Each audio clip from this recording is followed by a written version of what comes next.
If you're looking for great quality outdoor gear, check out thegreatnorthapparel.com. They do men and women's t-shirts, coats, tank tops and more. They use recyclable materials and part of their profit goes towards the environment, so you are contributing to a good cause with your purchase. Use the discount code TRAINING at the checkout and get 30% off.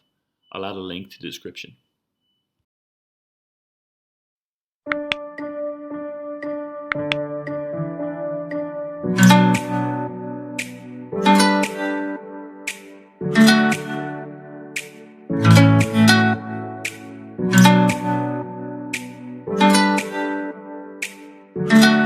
Welcome to episode 25 of Training for Truth.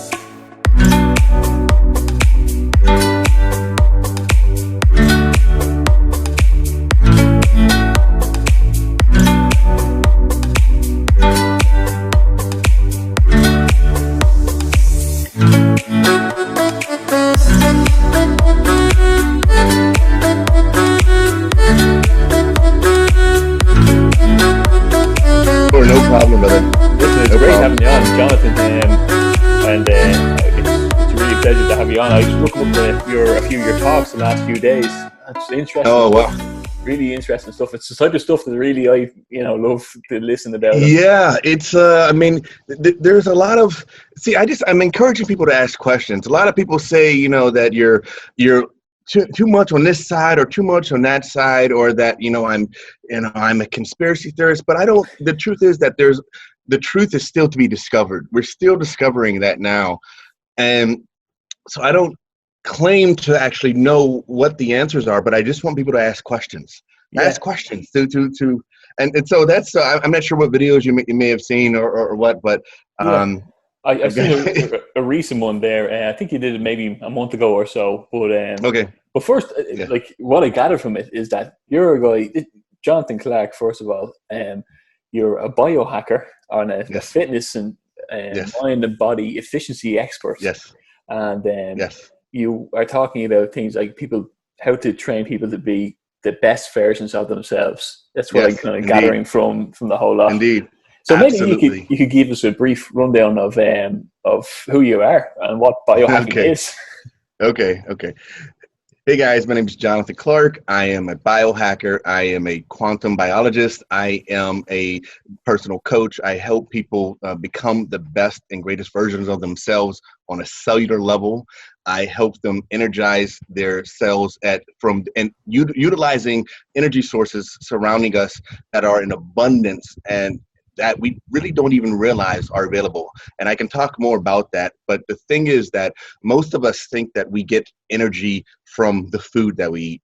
But if you know anything about Thanksgiving, you know that food doesn't necessarily give you energy. and many times it can actually translate into creating lots of lethargy and tiredness. And so I wanted to discover, what is it that allows us to be our best? And not just what allows us to be our best physically, but mentally, and also at the prime core cellular level at the base of something called the mitochondria. Now, I may have talked about that. Maybe some of your audience is familiar with what that is. But the mitochondria are more than just the energy powerhouses of our cell. They are essentially the expression of who we are, the epigenetic expression. And I can explain what that looks like. I can explain how that impacts our health, our longevity, our disease. But all of these things work together and are impacted by our environment and the way that we interact with it. Yeah, it's very interesting stuff because, a lot of people have this idea. I'm just this month qualified as a strength. Are we recording? Are we on? Yeah, sorry. Yeah. Okay, awesome. Okay, I wasn't sure. Just this month, I'm qualified strength and conditioning coach. But, congratulations. Awesome. Thanks very much. And but up until that point, I was kind of tipping around doing what I would regard as my healthy routine at the time. Mm-hmm. I was heavier than I should have been, and I wasn't as fit as I was. And I only learned about the energy systems going into that. And it's such a basic thing that, or three basic that really should be taught from primary school. It's kind of like, how am I only learning about this? And how am I never thought about this before? You just think that you drink water and you eat a bit of food and you run out the door. But there's a lot more going on at the and gosh, and we have discovered in the past few years that it's far more than actually just calories in, calories out. That was the basis for a long time. And then we found that there's different the energetic systems, there's the ATP system, Yeah. there's the glucose system, there is, and what I specialize in, and when I say a quantum biologist, what I specialize in is understanding how the electromagnetic frequency or electromagnetic band impacts our cells at a very precise and specific level. And this has to do with the way that that light, both visible and invisible, impacts and turns on different genes within our body, turns on and activates different enzymes, and makes certain proteins function better than others. And all of these things work together to create an optimal person. And I always tell people, a lot of people ask me, they say they want to do their best. But I say, in order to really be your best, you actually have to optimize every system of your body. And right now, if a person is, say they're out of shape, they have bad health, and they try to be their best, they can be the best version of their limited self. But the truth is that in order to optimize your true potential, you have to optimize what you're actually capable of on a cellular level. And then you could be the best version of your unlimited self. And so this is what I encourage people, and I tell all of my clients and everyone I work with. Yeah, and you know what, I'm looking forward to getting into a bit of that with you. But, Sure. but you know, like I've started this podcast. Basically, this podcast is called Training, Thought, and Truth. Started about a year ago, and I always thought to myself, you know, if I had my physical and mental health on point, I was doing all right, and that was my own mantra. A couple of years ago, I realized I needed the spiritual side of things as well, and I needed the whole lot to encompass. And then I realized from starting this and talking to food experts and health experts, the whole holistic side of things, which is kind of along the lines of what you're saying. Well. And this is like new to me from 6 or 7 months ago. But I just learned so much from it. Like I had guests talking to me about sun gazing and grounding their feet in the soil at the start of the day. And I was kind of like, you know, the first person said to me, I was like, yeah, okay. And then the second person's like, what's going on here? You know, and then I realized like there is like these things aren't just things that make you feel better or your soul connection to nature. This is like there's more than going on beneath the surface level, isn't there?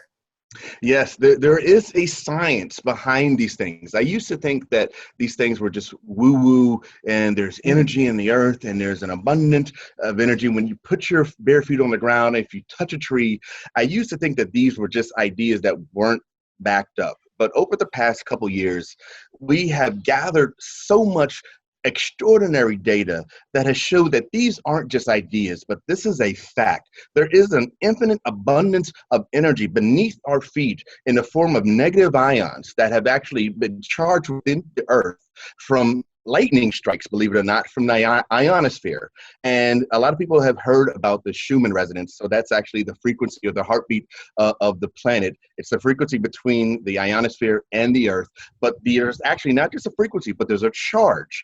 And the earth is negatively charged, and everything above it, the sky, ourselves, are actually positively charged. And we're not able to just know that this exists, but we're able to measure it. We're able to see the impact on the body. We're able to see what happens for people who have had chronic inflammation and see what happens when they put their bare feet on the ground for 30 minutes. And this is some things that really we are beginning to uncover of how important it is, because when you look at the diseases that have plagued society over the past 100 years, and you look at what has actually transformed in our relationship to nature and a relationship to the earth around us, they say that one of the biggest detriments that humankind has made is the invention of rubber soles. The invention of rubber soles disconnected us from the earth, disconnected us from our ability to access electrons, and I'll explain why electrons are important in a second here. And they've actually it prevented our ability to heal ourselves in the way that animals have done for thousands of years, in a way that we have as well. And so it's not just that, but you actually, earlier you brought up food. And you said, you know, we consume food for energy. Well, in theory. But why do we eat food? What's the purpose of it? Is it the actual vitamins, or is it something more? What gives us energy in food? And I can tell you, that's electrons. The whole reason we eat food in the first place is for one reason and one reason only, electrons. But I had to ask myself, what if we could get electrons from other sources? What if we can get electrons from the earth? And what if we could get electrons from the sun, the most abundant energy source we have above our head. And this took me down a rabbit hole that has not ended yet. And the fact is that there are so many untapped resources around us that we are just beginning to uncover.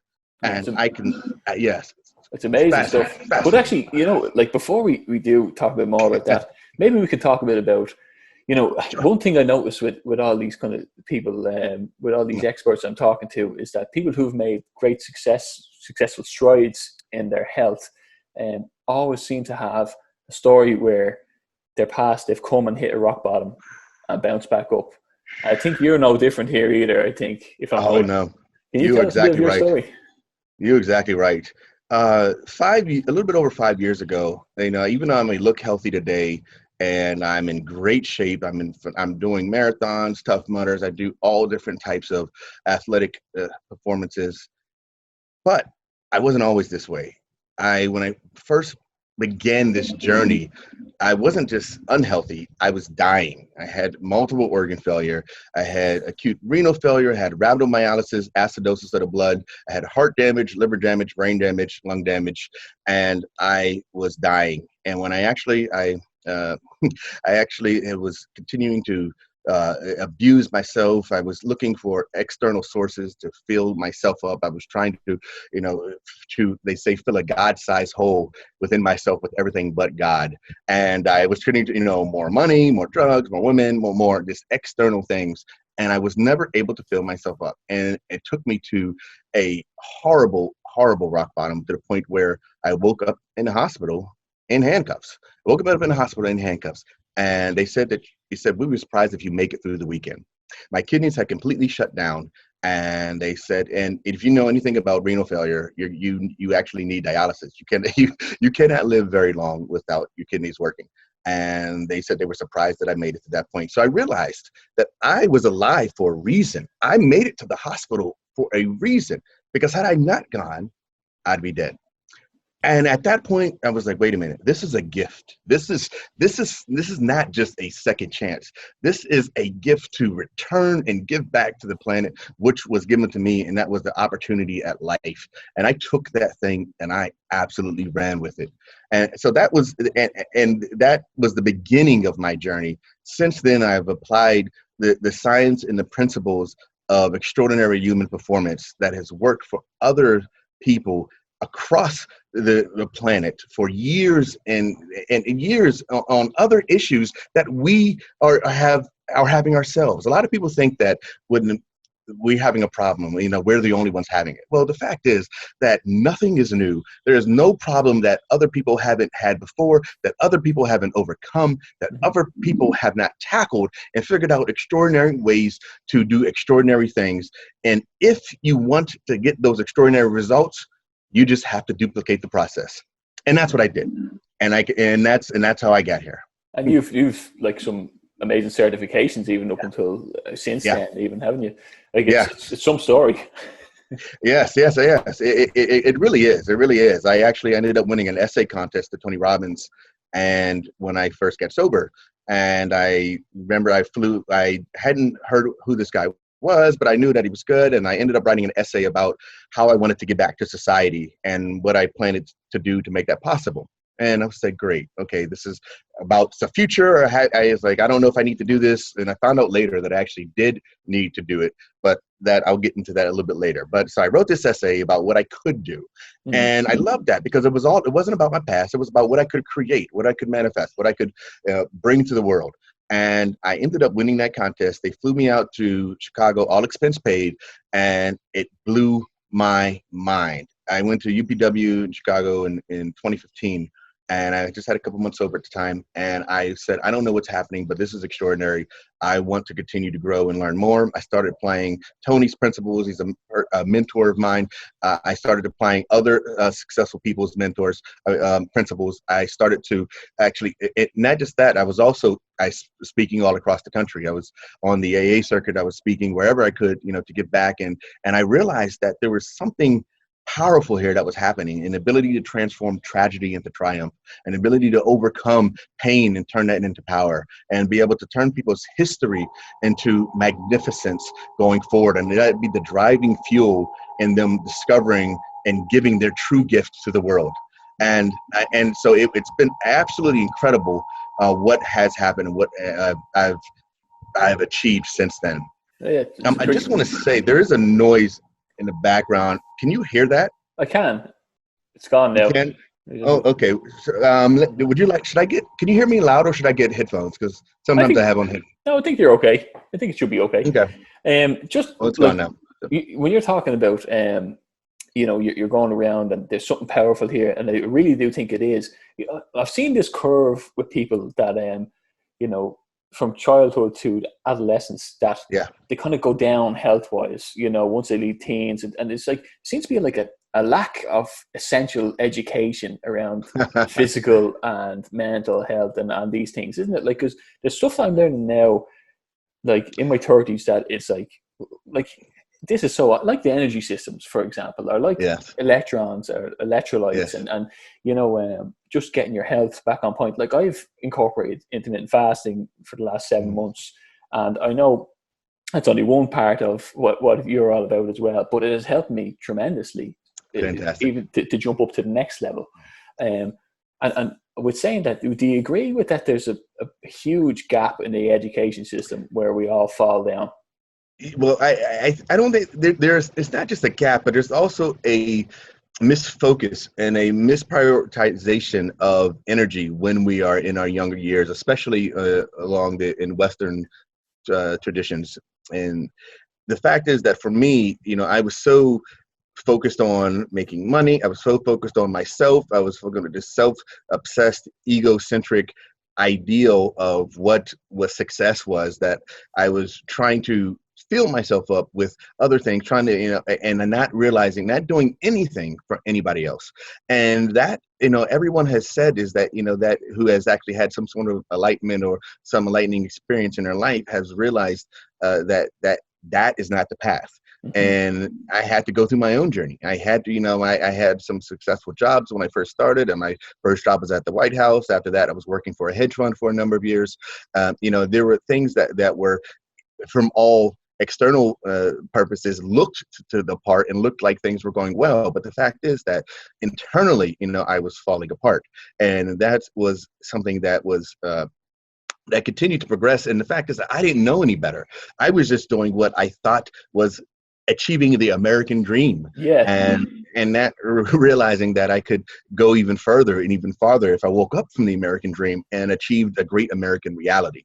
So that was my experience. It is so true, because we're conditioned to think that just throw all your work, throw all your whole yourself into your job and your hours. And I went down a line as well where I was like doing overtime unpaid and work, and not realizing that I have a 6-year-old son at home, and he was only a child. I was coming home from work, going straight to college, and I just wanted to get up that ladder, which over the last few years I had my own enlightenment journey, which came to a head. Nice. And all the scales fell from my eyes. And now it's kind of like, what do you prioritize? What are you doing here? You're living for work, or you're working to live? And I just, tell me about it. Really came across it.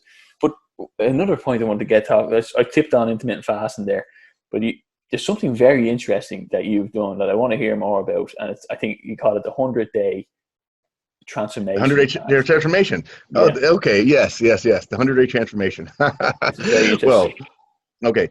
What happened is, after I started, I was speaking, I was working with Tony, I started to realize that these success principles are things that were just patterns of success, clues, if you call it, that were laid out in front of us that we could actually choose to implement and duplicate in our own lives.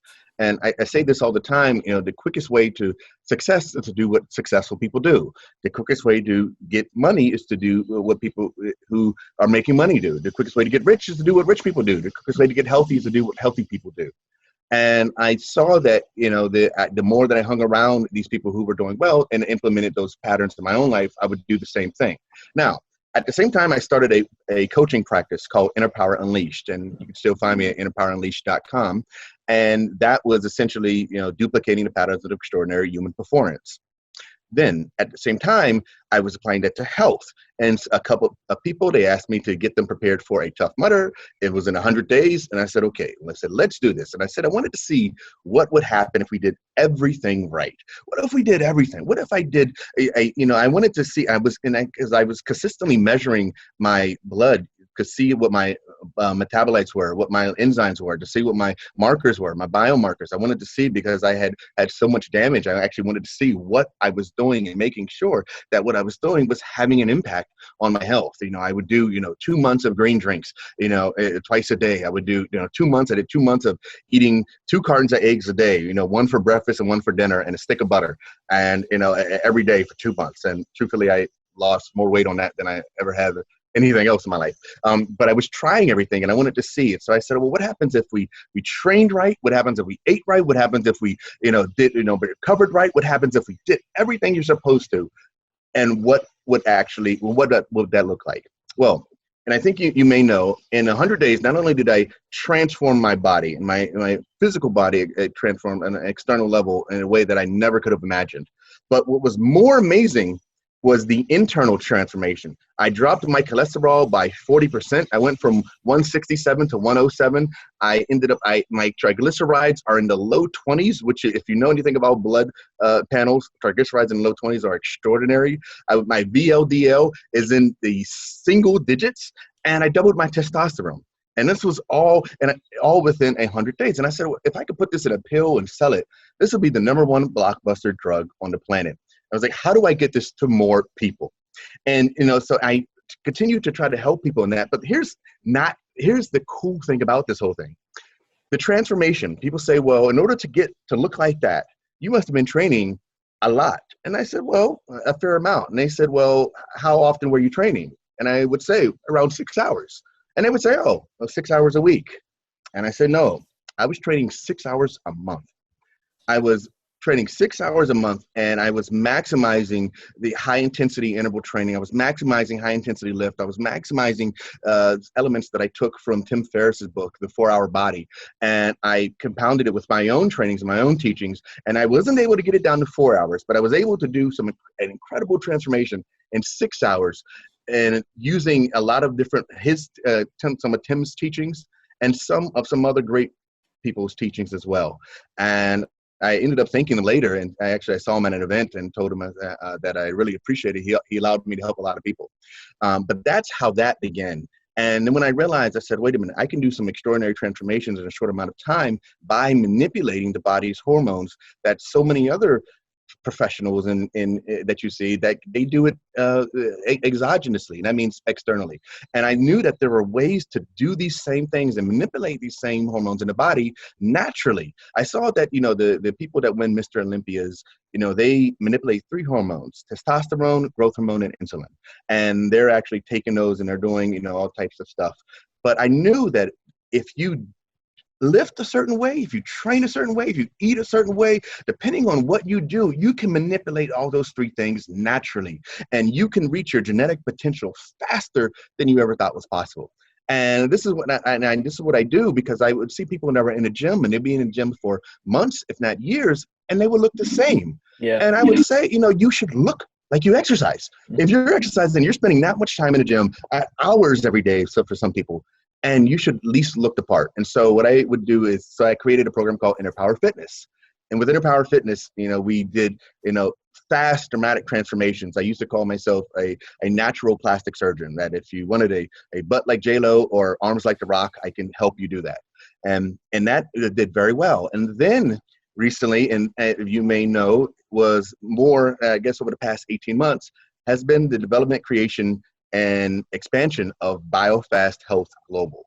Yes. And that has been just an extraordinary journey of not just transforming people's bodies, but people's health, people's healing, transforming their disease, transforming a number of different areas. And more specifically, the reason why I began this journey is for longevity. Mm-hmm. And it has been absolutely phenomenal. And I'm passionate, and I'm willing to answer any questions you have about it. So this is where biostacking comes in. Am I right in saying that? Yes. If that is right, yes. Yeah. Maybe you can explain that. Okay. Well, biostacking, Well, first, let me explain what a biohack is. A biohack is any type of action that you take that manipulates their biology to have a greater expression or a greater result as a expression of the action that you took. For example, a lot of people say that a biohack of, for example, say a lot of people go to the beach and they get sunburned. They go out in the midday and they get sunburned and they're saying, well, this kind of sucks. I don't like being sunburned. Well, there's certain biohacks you can actually do throughout the morning to actually reduce your ability to get burned and increase your solar callus. And this is regardless of what skin tone that you are. And it actually has to do with getting certain amount of AM frequencies, red light frequencies in the morning, which actually prepare your body for the UV rays later on in the afternoon. And so that's a hack, okay, a biohack. Okay. Now, a biostack would be to actually not just get up and watch the sunrise at the same time, but watch the sunrise while you're grounded at the same time. And so you'll be getting two biohacks. One, you'll be actually getting the sun's photons from the sun, which will actually be acting in your body as infrared light therapy or red light therapy. You can look it up. There's lots of research on the benefits in the body. And at the same time, the light from the sun hits the DHA that's found in your skin and actually turns that into electrons through the photoelectric effect. At the same time, it's going to be generating vitamin D3. And at the same time, your feet are grounded in the sand. If you're if you're in the ground, if you're at the beach, I watch my sunrises at the beach. And so at the same time, I'm getting a plethora, an abundance of electrons from the earth. So I'm getting electrons from the sun, electrons from the earth, and electrons generate within my skin and high levels of vitamin D that actually supply immense sources of energy throughout the day. And the fact is that I can move faster, require less sleep, have more hormonal generated as a result, more specifically melatonin, because melatonin is produced, a lot of people think it's produced at night, but it's produced in the morning. And so all of these things are stacked together just by doing a few simple things in the morning. And that is a biostack, where you are stacking multiple biohacks together. Can I ask you then, say, if you were advising people from across the world on this, so I live in Ireland, and we are renowned for not having that much vitamin D, so we take supplements, and I take vitamins every day, omega-3 and vitamin C and D, whatever, Now, I had listened to one of your talking about this yesterday, and this morning I got up. I'm working from home at the moment. Yes. At 6 o'clock in the morning, and I was like, well, maybe I'll catch a bit of the sun rising. So I stood out at the front of the estate, but the sun was nowhere to be seen because, as typical in Ireland, even though it is coming into summertime, it was completely overcast. Like, does that matter? Like, how do you advise people in different countries on these types of things? Well, here's the thing. The body is actually incredibly resilient and is able to adapt regardless of where it is on the planet. Now, initially, when we came out of Africa, we spread across Europe, and spread across the Middle East, we had darker skin. But as we actually went further north, our skin lightened in order to actually get greater levels of vitamin D from the sun.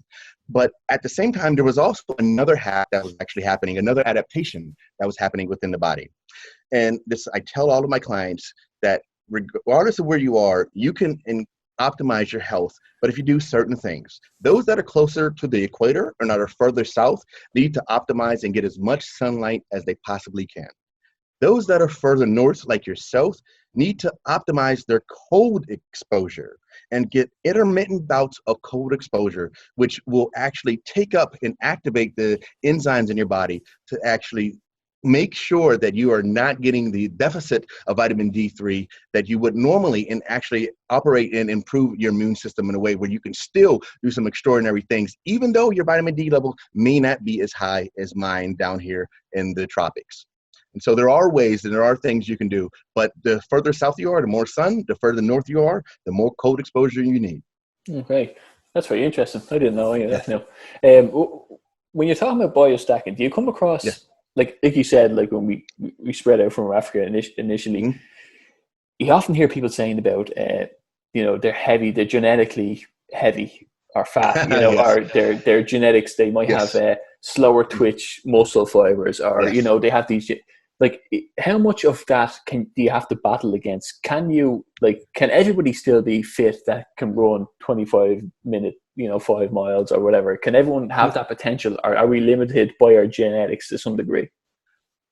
There is a genetic there is a natural genetic limit that we all have, that we all are better at in some things than others. But the fact is that we all have the potential to do extraordinary things. We all have the potential to run a marathon. We all have the potential to do some of the things that Wim Hof is doing. And even though some people may have a greater genetic propensity to be able to do that and pick it and be able to adapt faster, it is still possible. And so truthfully, I look at Wim Hof, and at some point in the future, I would like to do one of his challenges and actually trudge across, Poland with him in several feet of snow. And I know, that is something that it actually has to do with something called your halotype, which is your mitochondrial DNA that is inherited from your mother. And it's only passed down by your mom. And so your mom got it from her mom, and then you got it from your mom, and so forth. And it's actually to stay the same. It's the only part of your genes that actually does not change. But because of our environment, because of our exposure to toxins, because of our exposure to EMF, because of our exposure to things that have continued to wear down on the body, we have had a horribly detrimental impact on our mitochondria. And if you don't know the biggest organs of our body that harness mitochondria, one is the heart and second is the brain. And then there actually is one part of the body that actually has more mitochondria by a tenfold than any other cell in the body. And that's the female egg. The female egg actually has 100,000 mitochondria per cell, when the brain cell only has 5,000 mitochondria. And what happens is that, so all of the areas of the body that are impacted by our environment, toxins and so forth, that have a negative impact on our mitochondria, are having a greater impact on our moms or moms out there as mitochondria as well, and on their children, because it's passed on to their kids. And so this is why right now you may have saw that over the past 100 years, the lifespan has gone up, and it has continued to go up. And right now it's kind of peaked. And even in the past few years, it has kind of gone down 1 or 2 years. And people are asking, well, what's actually happening here?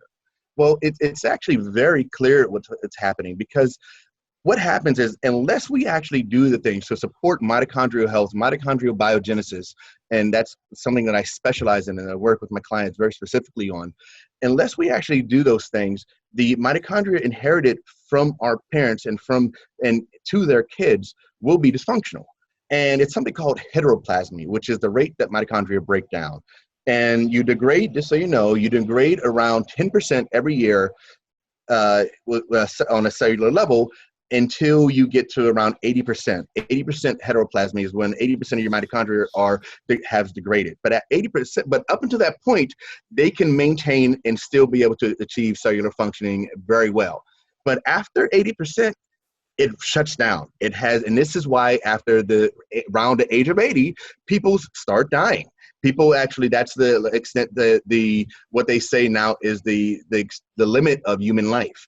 But what you actually find is that the natural lifespan of a healthy human who has taken care of the body, taken care of their cells, taken care of their health, would actually live around 120.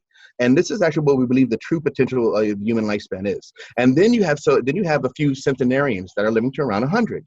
And right now, if you do the things that we're encouraging, to do the things that extend your lifespan, do the things that extend and improve your health, you can add 30 years to your life easy. And I'll explain what that looks like, and I'll explain, what those things are. And if you want me to get into it, I'd be more than happy to talk about it, because after a lot of people don't realize that after the age of 80, there's 3 things that kill us. And these are the same 3 things that kill us at 80 as they do at 120. And number 1 is heart disease, number 2 is cancer, and number 3 is neurological disorders. Number 4 is falls, and so this is something called sarcopenia, when you actually don't have the muscular strength to keep yourself sturdy and keep yourself upright whenever you fall. And that is the 4th leading cause of death. But the other 3 are things that we can control, depending on how we eat, how we train, and how we live our life, and the environment that we live our life in. And depending on what you do, you can extend the time that those things, cancer, heart disease, which are all personally created, you can extend the time frame that those will actually take us out. And if we can extend them another 30 years, another 40 years, then we can, instead of passing away at 80 years old, we can pass away at 120 years old. And this is something, truthfully, and that's just, and I say that 120 because I don't want to really freak people out, but sometimes I do, because the fact is that I plan to live to at least 150. And I can explain about what that looks like and how that works. And when I say I want to live, and people say, well, why would you want to live that old? Well, I don't want to be a old person who is old and frail and can't see and can't smell and can't move. Yeah. I want to be a 100-year-old that is very strong, movable, and that is able to put a 45-pound bag over my head in the overhead compartment on an airplane. I mean, to me, that's the new idea of what a true 100-year-old can do. Yeah. And that's what I try to help my clients achieve. That's what we're doing every day. And now in recent discoveries, we know that it's possible. There's a gentleman that is 38 years old. When he first got tested, he was 42. He did a series of different activities, which we do in my program. He is now 21 years old on a biological level. His chronological age is now 40, but the biological age is 21. And there's another gentleman who is 24 years old, and he was able to reduce it to 7 years, and he's 17 on a biological level. The fact is that these things are not happening all the time. David Sinclair out of Harvard recently wrote the book called Lifespan, and he's the one who actually discovered resveratrol, which you may have heard, which is the component in red wine that causes us to extend our life. But he also discovered that by doing these things, that this is not just a theory, but something that actually happens. It's something called the Horvath clock within the cells that actually, it determines how long you're going to live. And we can extend that clock, and we can actually slow that clock down, stall the aging process, and reverse it at the same time. Yeah, so you're basically reversing the aging process by incorporating these things. Yes, we are. Three things pop into my head here that I've been thinking about that might affect this on a basic level. I'm not going as deep, but technology advances. I'm thinking our food intake, like our choice of food and quality of food, and fasting. Them three, the development of these ideas, like that. I know the food industry is a lot more regulated these days, but it's at the end of the day, you can still eat shit if you want, and the chemicals can destroy your body. Yes. And I know their technology, I'm saying, is actually, you can see that they're curing some diseases over time. Yes. They are getting there. And you'd like to imagine a world where at a certain stage, we'll be able to cure, like people will be just passing from accidents, and old age, whatever that number is, which might be a lot higher then if that's the case. And also, I've heard a lot of research on fasting, but when I talk about fasting, and I know when you talk about it, they're two different things, because I'm only starting to rethink my idea of fasting over the last day or two, watching what you're talking about. Can you get a bit into why fasting is important and how you incorporate fasting? Okay. A lot of people, when they hear about fasting, they hear about it because it can improve their health and help them lose weight. Mm-hmm. And as great as that is just the side effect. That is not the main benefit of fasting. The main benefit of fasting is life extension.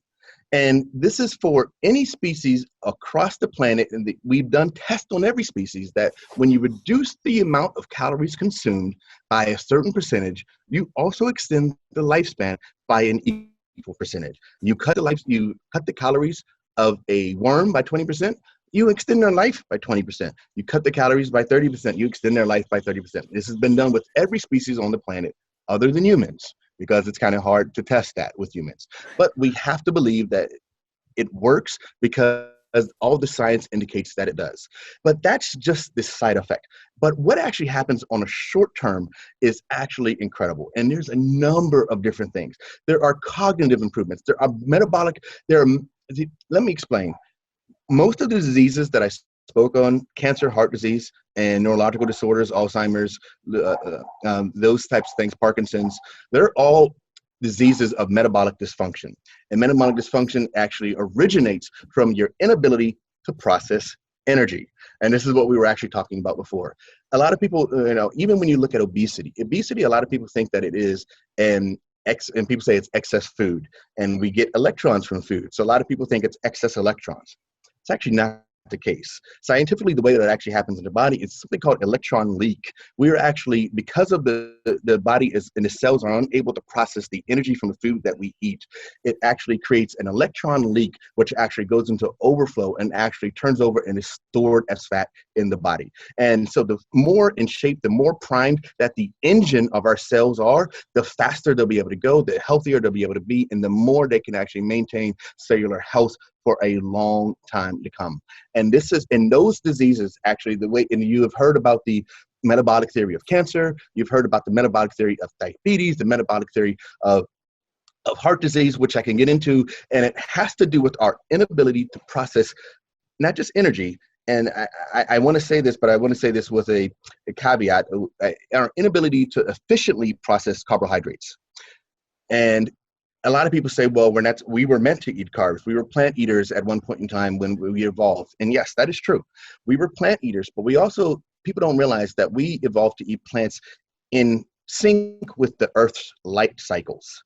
Right now, you have people that you can go, it's be wintertime, and you can go to any grocery store across the planet, and you can find the most abundant source of summertime fruits and vegetables and everything that grows in the summer available during the winter.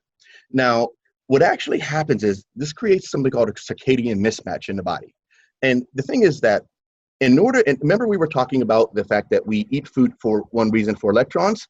Well, what we've discovered in the past few years is that you have 4 proteins around the mitochondria that process electrons through the electron change transport. Okay, and there's something called cytochromes that are on each of those proteins. Now, that's just a bit of science there, but just so you understand, cytochrome 1 processes electrons from carbs. Cytochrome 2 processes electrons from fats. But here's where it gets awesome. Cytochrome 1 is stimulated by ultraviolet light from the sun. Cytochrome 2 is stimulated by infrared light from the sun. So depending on the type of food that you're eating, in order to maximize your ability to process that food, you actually have to eat and get sun exposure that is in sync with the food that you're eating. So if you're eating an abundance of fruit, make sure you're getting an abundance of sun. During the wintertime, when the sun and the ultraviolet lights are less powerful, that's when you actually have to switch into more fat-based foods. And so there's certain things that I encourage people to do and that I help them manipulate to modify and maximize their energy production and maximize their electron utilization within the cell. Wow, that's amazing stuff. You wouldn't have never thought it.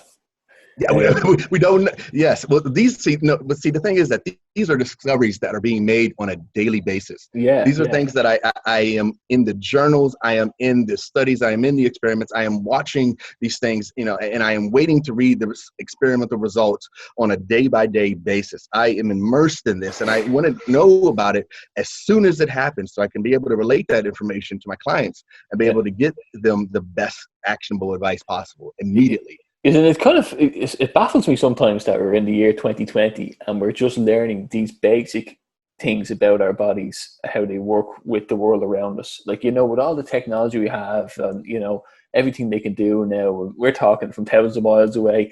You'd think, thousands of years ago, people would be saying, surely we'll figure out our diets before we get to do any of this stuff. And now 99% of us haven't a clue, like even people who think they're healthy, are just, going along with it. And it's just kind of crazy that these discoveries, such simple biological discoveries, are being made. Yes. Well, for me, I had to understand, because I was always looking for what's the best diet. That's a simple question that anybody who's trying to get healthy would ask themselves. And so you hear, okay, the plant diet's the best. And so, okay, so I will look into that. And then I started to wonder, why are some vegetarians getting heart disease? Why are they dying of heart attacks? And then I said, well, maybe there's something there. And then I would look, and then there's a marathon runner. I was like, okay, maybe it's if I do a lot of exercise. And then you hear of marathon runners having heart disease and dying of heart attacks. And this didn't make any sense to me. And I said, okay, well, something's not right there. Maybe it's the carnivore. And then I would look at the carnivore diet, and then you would see, wait a minute, there's still problems actually within that diet. And so I said, well, wait a minute. Okay, who is right and who is wrong? And here's what I discovered, because I did discover the answer of what's the best diet. And here's the answer. It depends on your makeup and what your goal is. My goal right now is for muscular growth and muscle retention. So I'm eating a different way and I'm consuming different things to produce a certain result. Not everybody is going to be exercising and lifting the way that I am. So for some people, certain things are more important than others. But let's say we had the average 150-pound person. And so, because I want people to understand that first you actually have to figure out what your goal is. And then when you figure out what your goal is, then you're actually able to figure out what's most important. But a lot of people think when they say, well, what's important, they think that everything's important. They look on TV, they see fasting's important. They see the supplements are important. They see that, taking a walk is important. They see that is it no carb? Is it low carb? They see that, okay, I'm supposed to get grains, but grains are bad, and they don't understand that the reality is that all of those things are important, but they're not equally important. There are some things that are more important than others. And so what we did at BioFast is that we actually broke everything down into percentages where you can see what is most important, what equates to 40% of the equation, and then what equates to 20%, and what equates to 10%, and what equates to 5%. And when you're actually able to break that down, you can see if you do the first few most important things and do those consistently, you may have 70% of the program down, 70% of an optimal health lifestyle down. And and a lot of people may say, well, where do supplements fall in there? Well, let me say, not all supplements are equal. The best one, without question, is Liposomal Vitamin C, and that's something that we provide to my clients, and we provide as a service, as a product as well. But if you were actually look at supplements as a whole and the supplement industry and what the other areas of optimal health look like, supplements would only be 5%. 5% of what is actually included and regarded as optimal health. And the rest is actually all the other things, which are far more important. They're still important, but other things are more important. And that's what people need to understand, that and you're not told that on TV. You're told, okay, blueberries, antioxidants are good, but you're also told, that this antioxidant is equally good, or this is better. And you don't know that, okay, they're all good and they're all good for optimal health, but some are more important than the others. And the priority is what people miss when they're trying to create an optimal lifestyle. Yeah, it's I may get into this bio health. I have to go further into this after this podcast. But one thing I wanted to ask you, when you were saying about specific goals and training certain ways, my aim up until say last year was I was going to the gym 4 or 5 times a week, and I was one of those people who was in the gym for years and wasn't really improving, like you said yourself. But I felt lazy sitting in the office on my lunch break. So I went there and I said, at least if I'm just maintaining, whatever muscle mass or whatever, keeping my fiber strong, then I'm doing something active. And I had my turnaround last year. I came off my bike training for an event and I broke my shoulder, shattered it, had to get a plate put in it. And then I sat at home and I just launched this podcast and I said, I'm looking at this health thing completely wrong. And I started running. And now my goal shifted then between, completely. And then I found out about intermittent fasting, and then I started running, exercising in a fasted state. And immediately I realized my performance was way better. It was like I was running twice as far, and my energy levels were way higher, and I was eating less, and I was running like 15, 16, 17 hours into a fast. And I just kind of put this together without knowing the research behind it. I was like, and one of my friends is in the army, he's a PT in the army, and corporal, and he started doing it as well, and he found the same thing. And the more people I spoke to, we find people were doing it as well, and they were finding the same effects and losing weight but maintaining muscle mass. And what I'm trying to figure out, but still I run probably 4 or 5 times a week now. I do some strength training at home, not something major, but I'm trying to figure out then, how do you get to a stage where you were working out for 6 hours a week? When I'm thinking I have to go out for 5 or 6 runs a week and then do strength training and then fit this in, then fit this. But how do you get it so refined that you can, Okay. and I'm sure you have the answers for it. And it's all I in do. the, I do. I do. I do. This is also in my book as well. But I had, because I had these same questions. I wanted to know, what is the best way to lift? What is the best way to reach this goal? What is the best way to run a marathon? What's the best way to put on muscle fast quickly? And what's the best way to train so you actually are able to do that without being sore, without being, overtraining, and how do you actually know what that is? And it's something called your maximum recoverable volume and your minimum effective volume. And these are things, and so these are things that you actually have to balance. And we've able to scientifically discover that the average is around between 10 and 20 sets per muscle group per week. And so what that means is whether you're lifting every other day or you're lifting twice a week, and hitting that muscle group twice a week, that means you would get 10 sets for that one training session, and then get another 10 later on in the week. But that's around the maximum recoverable volume that you can do and consistently actually still see progress and be able to max out your training, but also max out your growth and recovery. So when you're talking about that, you mean like, you're talking this graph where the when you do exercise, you go into recovery, and then you come in the over pronunciation mark, and then that's when you train again to improve your baseline. Is that what you're talking about? There is a range. There's something called your minimum effective volume, which is say 12 sets per week. Yeah. And that's the minimum that you need to actually progress or to grow or to see any type of progress in the gym. Okay. But there's a certain limit that you can't go over. You may say you're adding 1 set a week, every single week. And then after a while, you can't do more than 20 sets in a week because you do 22 and you're just sore leading into the next time that you train. So that's called your maximum recoverable volume. And so you actually have, and it changes depending on what your level of performance is, but you actually have to keep your training routines somewhere in the middle.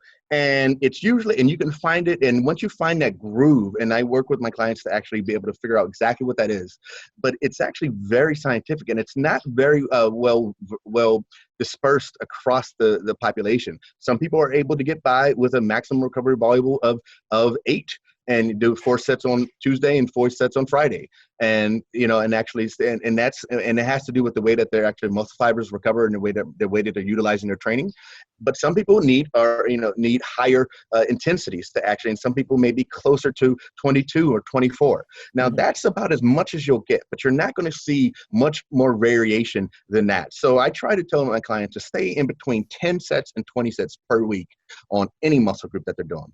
Okay. And it's all about reducing. Yes. It's all about shortening your recovery time, really, isn't it? Well, you want to be recovered before you actually train again.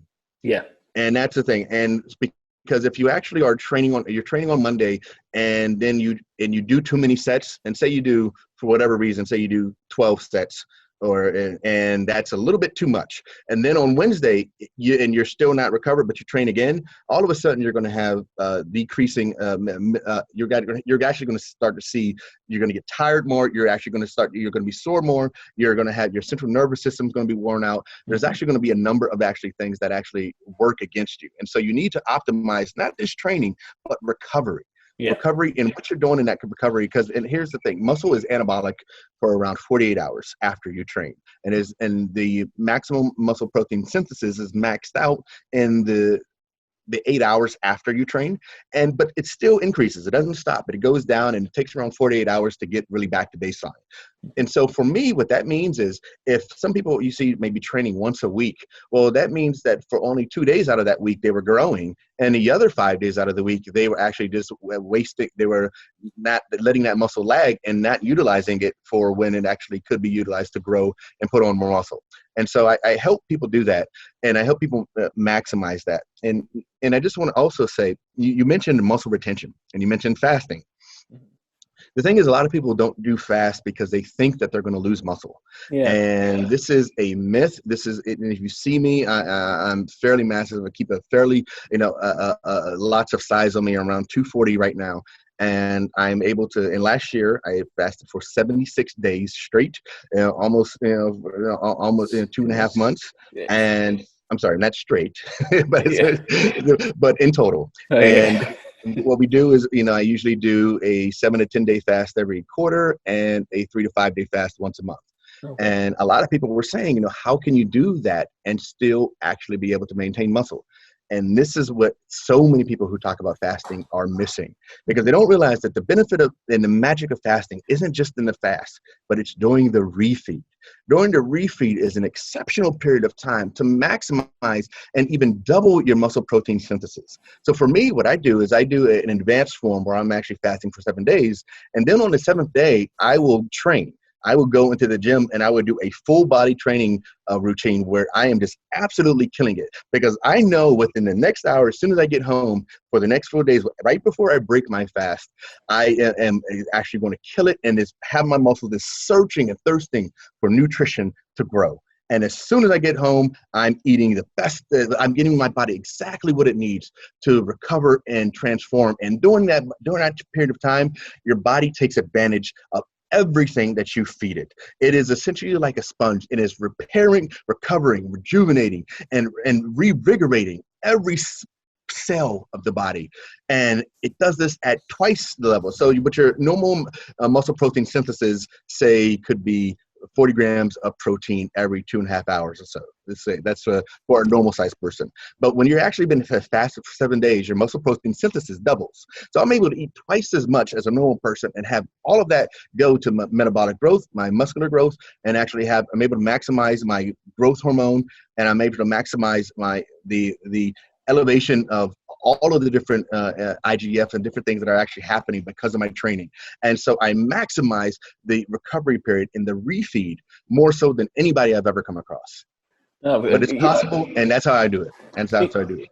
One thing, like we were talking about there, is like, we were talking about when I went on to fasting, and we were talking about the muscle retention. I went from someone who was kind of lifting weights and cycling as my kind of cardio, Okay. So I was thinking, what in my mind, I was swimming also as well, and I was thinking that, people are telling me you're going against yourself by lifting weights and cycling. You're going to be too heavy on the bike, and they're saying that about running as well. And I didn't want a specific goal. I wanted optimum health. I wanted the benefits of because I knew weightlifting also fuels your fibers, it holds off arthritis in the long run, and I just love doing it, and I wanted to also be cardio fit, to have my heart healthy, so that's why I wanted to cycle or run. And people are saying you can't do both, and you can't do 3 or 4 of these things. So when I started fasting and running and stopping weightlifting, I was terrified about the muscle mass side of things, because I haven't been in the weight room in about 7 months, but I have a scales that gives me body fat and muscle mass, and it hasn't really gone down. And I'm kind of thinking, I don't look a hell of a lot different. Maybe a small bit, but it hasn't happened. But can you keep, instead of, like, I know you're saying you can train for specific things, but can you get that all-rounded goal as well? Incorporate all these things. Yes, you can. Yes, you can. But it does require something called progressive overload. And progressive overload, that's both in whether you're doing endurance and whether you're doing resistance training. You actually have to slowly increase the amount of tension on the muscle, and it's something called mechanical time under tension. Yeah. And this is something that a lot of people aren't quite, because they don't measure it exactly, so they aren't able to really track what's actually happening in the body. But there are most people don't reach their true genetic potential until maybe 20 years of actually training. Some people are able to do it much earlier than that, but really to really optimize that, where your body is at its best on its cellular level, not just in terms of hormonal, because your testosterone goes down as you get older, but just in terms of on a cellular level, you would actually see that, like bodybuilders, for example, sometimes they reach the maximum amount of muscle that they can put on at their genetic potential 20 years later. Now, but there are some things that you can do to actually be able to achieve progress in both areas, aerobically and anaerobically. And one of those things that I recommend to everyone, and I tell all my clients to do, is something called Tabata. Now, are you familiar with Tabata? My friend who was saying about it, it's in the army, he mentioned this to me last week, but I still don't know much about it. Okay. Tabata is the #1 exercise on the planet. It's the best exercise in the world. If you do a search for it, you'll find it. And the crazy thing about it is it's only 4 minutes long. And it's 4 minutes long, but they have consistently done tests across the board. And you have a greater aerobic and anaerobic response from doing a 4-minute Tabata session than you do from running for or jogging for 30 minutes straight, or from doing solely a lifting resistance routine as well. So you're actually able to improve both your anaerobic and aerobic capacity by doing this one exercise. And it's absolutely phenomenal. And it's something that I try to do a couple times a week when I'm able to get in the gym. Even though a lot of us are on quarantine right now, but it's something that I absolutely recommend that everyone add into their repertoire of exercise. Well, I may add that because the way I've been looking at training aerobically and anaerobically has been going out, like on Monday, say I went out and did a half marathon distance aerobically. Okay. So I did it slower and Okay. I ran it, and that's fine. That's in my head, that was my aerobic training, because the way I was seeing it was like, you know, it's the base of a triangle of your fitness. So you need the baseline fitness to get a higher peak. And then I ran out today and ran my fastest 5K. So I got a new personal record of, it was like 25 minutes, which is good for me after coming down the times. So I'm trying to what I was really, see, I tested my VO2 max in a lab setting while I was doing in January. And it was lower than I thought. And basically VO2 max, if people aren't familiar with it, it's how much oxygen you can take in cellularly in your body while you're training, you know, and then lactate threshold as well. So I incorporated a kind of running technique or schedule. So I'd have more aerobic, 3 or 4 sessions of aerobic, and then anaerobic or interval training and things like that. But I found it's very slow progress as well. Now, I did run out, and I have been getting personal bests in small areas every time I go out doing a run. And I know you can only, you know, account for certain amounts, but my sleep has been terrible. I don't know why in the last few months, and my energy, even today, lacking. Like, you know, when your sleep is down, I feel your motivation is gone. And I'm at home, and you think being at home, you know, saving your commute, a 3-hour commute, usually you'd have more energy. But I was lying down just earlier on and just closed my eyes for half an hour, was refueling my energy, and then I got out running. But like, would be focusing on, you know, the aerobic and anaerobic? Like, from talking to you, I feel as though I have to rethink this whole thing of intermittent fasting and all. Well, okay. See, it depends on what the reason that you are intermittent fasting for, because the reason why I started doing it was for the cognitive improvements, was for the metabolic improvements, and metabolic flexibility is key. And I just want to say that metabolic flexibility is key. It's not to be, a lot of people say you're going to become a fat burning machine. Well, your body naturally is able to burn fat, but some bodies are able to burn it better than others. And somebody's able to process it better than others. And so what you want is you want your body to have the ability to be able to switch from glucose to fat and ketones very, very quickly, depending on what energy source is there. And that's actually what's going to give you the most energy throughout the day. That's actually what's going to be able to drive you, depending on regardless of where you are in your aerobic workout, whether you're doing it fasted or whether you're doing it with glucose or glycogen in your muscles. And so I want to say that. And I also just want to say, to give you some advice, the way that the muscle systems in the body work, whenever you're training for maximum muscular health, it's not just one thing. There's a few different components. One, I train my clients on one, which is VO2 max, to increase the amount of oxygen that they're able to utilize. 2 is actually to improve their the ability to process lactase. Now, what that is that a lot of people say that who's the guy, Lance Armstrong, who won the Tour de France 7 times in a row. Okay, you know, yes, he was, you know, he had some doping, you know, accusations and stuff like that. But his ability didn't come from having an extraordinary VO2 max. He had an extraordinary ability to process lactic acid.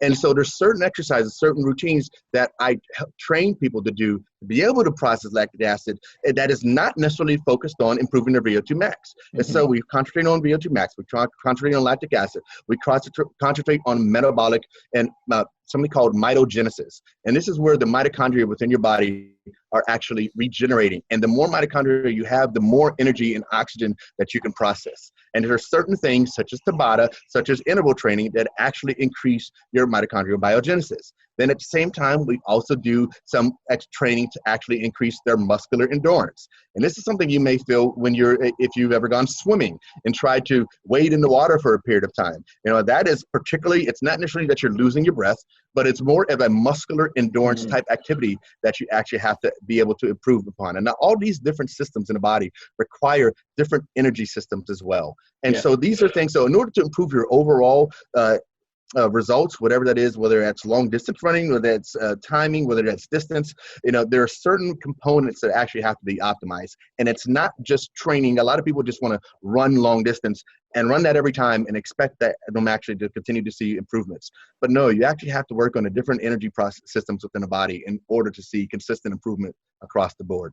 Yeah, I was kind of focusing on, I want everything to be at a good level. So if I ran, I wanted to be at a decent time across the board. If I lifted weights, I wanted to be a decent weight, and if I went out for a cycle, I want to be at a decent distance, and I wanted to be able to look at what are the different areas of fitness and longevity and do well on each of them, nutritionally, in all forms, and it's I know it's tough like that to level it down. That's why when people say, what's the goal? I said, I don't have a specific goal, but I'd like to be a strength and conditioning coach where people come to me and say, I want to train this thing. And I'd be like, right, that's grand. Like, I'm actually good at that, whatever they say. And for my own benefit as well, for my own health, So that's why like my intermittent fasting, the way I did it is since September, I've been doing 18-6.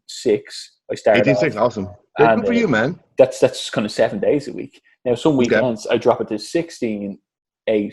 I have been doing it this week, actually 16-8, still find that good. And I run sometimes fasted, sometimes not fasted. Is there any long-term, like, should I be taking that break? Like I heard about the 5-2, schedule as well. Like, is it okay to be doing 7 or 8 months so far I've done every day intermittently fasting, or should I be incorporating a day or two fasted, completely fasted or breaking my fast? Well, let me say that every type of fast actually activates and improves different systems in the body. Intermittent fasting is good because it actually allows you, it gives you a period of time to actually go without consuming energy and allows your body to experience some mitogenesis, but not that much. It's really just increases your ability. It's called metabolic flexibility, and increases your health markers and on a number of different things. Decreases your risk of diabetes, your insulin levels, hyperinsulinemia, blood sugar levels. All those things go down, and your ability to actually absorb and process the carbs in your food and process the sugars go up exponentially. Now, that's really what intermittent fasting is about. Then after you extend that to 3 days, you get into more extended fasting. Now, there's between the 2 and 3 day period, some incredible things actually happening within the body. After 72 hours, the cellular stem cell linings within the cell actually completely regenerate. And a lot of you may have heard that the immune system regenerates within 72 hours of fasting.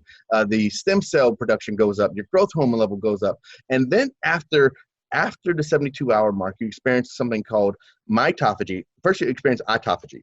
And autophagy is, and for maybe your viewers are aware that that's something that was recently uncovered that someone won the Nobel Prize for, where it's essentially described as self-eating is what autophagy means, autophagy.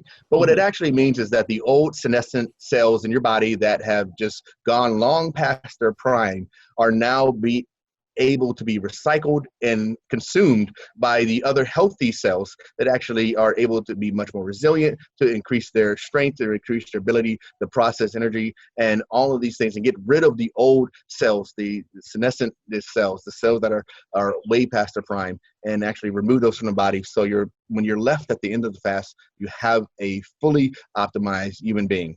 And so that's what happens after the 3rd day. And then there's something called mitophagy, which is really when the mitochondria within your body, they start regenerating, because your mitochondria realizes, wait a minute, we're at an energy deficit. We need more energy. We need to be able to process energy better. And then what actually happens is that the way that it utilizes, and not just the food that you eat or the fat that's on your body, because we have an abundance of fat stores in our stomach and in our butt and in our legs and in our lower back, that will keep us in a fed state for a very, very long time. But what happens is that the mitochondria realize that, wait a minute, we're in a stressful state, and it's a positive stressor. It's a healthy stressor. It's called hormetic stressor. and it actually adapts and begins to create more mitochondria that are healthier and stronger than they were before. And then there's something called xenohomeostasis with an X. And what that is it actually, I'm sorry, no, xenotophagy. My apologies. Xenohomeostasis is something else that I'll get into in a second here. But xenotophagy is actually where your body starts consuming all of those lingering pathogens that have been in your body for way too long. I'm talking about the old chickenpox viruses that are just lingering around. I'm talking about those old viruses that have been lingering around. The fact is that a lot of these things, when we get sick and we get better, those things still exist in the body. It's just that we have antibodies to actually be able to fight them off. But they're still there. And with xenotophagy, you actually begin to process and consume those things and actually flush them out of the body. And depending on how healthy or how sick you are, there can be some effects actually when you have massive amounts of bad bacteria that start dying within the blood. And because it's something called have you ever heard of it? It's called the Herxheimer effect. It's called herxing. No. And whenever you for example, what happens is with the first couple of days of fasting, you heard people, they feel like horrible, they have headaches the first 2 days. That's called a lot of people call it the keto flu. And it's when their body is actually preparing and adapting, switching over from burning glucose to burning fat. Now, what also happens at the body at this time is that there are massive amounts of toxins in the fat stores that have been stored there over your entire life. And people say, well, how many toxins do I have in my body? And I tell them it's quite simple. You know how many toxins are in your body just depending on how old you are. The older you are, the more toxins you have stored in your fat because they've been accumulating there your entire life. And unless you've done an extended fast, they will continue to accumulate there. So unless you actually have done, and this is when people talk about detox, there's several layers of detox. And unless you're actually getting at the fat, which is the most absorbable tissue that we have within our body, a lot of those negative toxins will still be there. And even though that you've done a short-term detox or this type of detox or a juice detox and all those other things, if you're not getting at the fat stores, those things are still there. Now, what happens is they're released in the bloodstream all at once because all of a sudden you're burning all that fat that's on your stomach and on your butt and that's been there for a very long time. And when that's released in the bloodstream, all of a sudden that you have these toxins, which weren't in your blood before, are now there. And when I tell people, and one of the things I also encourage is to take high dose vitamin C, liposomal vitamin C along with that. So liposomal vitamin C, it actually kills those, and it bonds, and actually it's a chelator. So it bonds to the heavy metals in your blood that are coming out that have been absorbed, all the mercury, all the lead and all those other things. And it bonds to the toxins that are actually being excreted as well. But what happens is when you're not taking the right things, when you're not taking vitamin C, when you're not taking berberine, when you're not taking different cleansers, when you're not taking chlorella and those other things that act as chelators within the bloodstream, these toxins build up and you get sick. And it's called herxing, or the Herxheimer effect. And you guys can look this up, and it's spelled just like it sounds, Herx. And it's something that is actually good for the body because you're actually getting rid of toxins, but it can have a negative effect on the way you feel, which is why most people have challenges after the second or third day. And so the way that we do with the BioFast protocol is we actually help people do the things that they need to do to get through that period successfully without herxing, without the keto flu, and be able to do it with the breeze and not feel hungry at all. And there's a way to do it, and I could break that down, but it is possible. Yeah, and I tell you, like when you talk, so basically, should I be extending a fast once a month, maybe just to flush out that kind of stuff? Should people be thinking that kind of way? Yeah.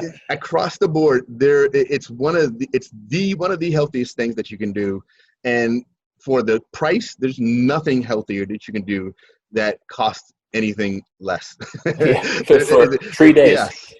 Yeah. From 1 to 3. I mean, even just a 24-hour fast is good for you. It's good for you.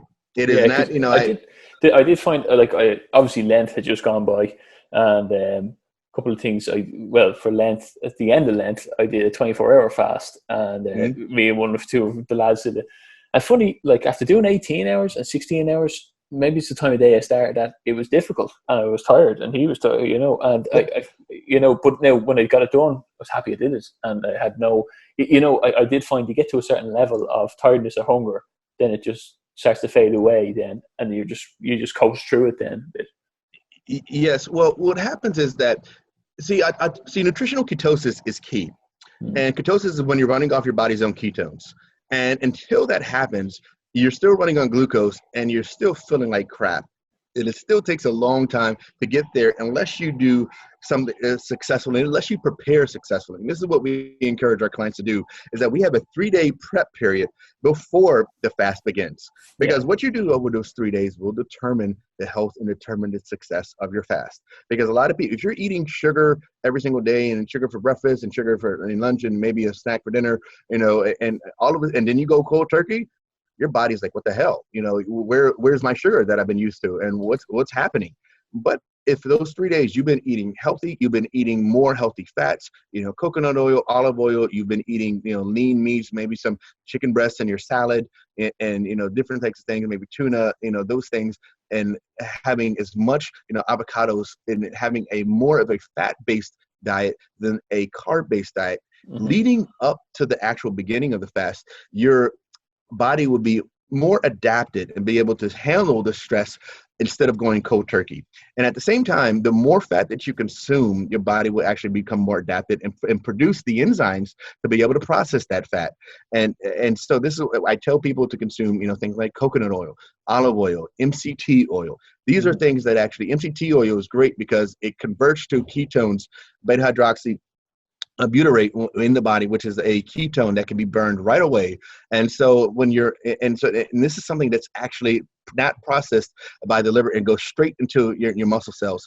And this is something that in your muscle cells in your brain, and something can be used efficiently. So if you do happen to get hungry when you're on a fast, you can have MCT oil, and it actually will give you an energy boost, and you actually won't be hampering autophagy. You'll only be enhancing it and enhancing the systems within your body as well. Yeah, because that's one thing I wanted to ask you about, what to clarify, what actually breaks a fast? Because there's a lot of talk about, black coffee with no milk or sugar, or apple cider vinegar with the mother in it. Like when I wake up, when I do my fast, I do have a black coffee sometimes.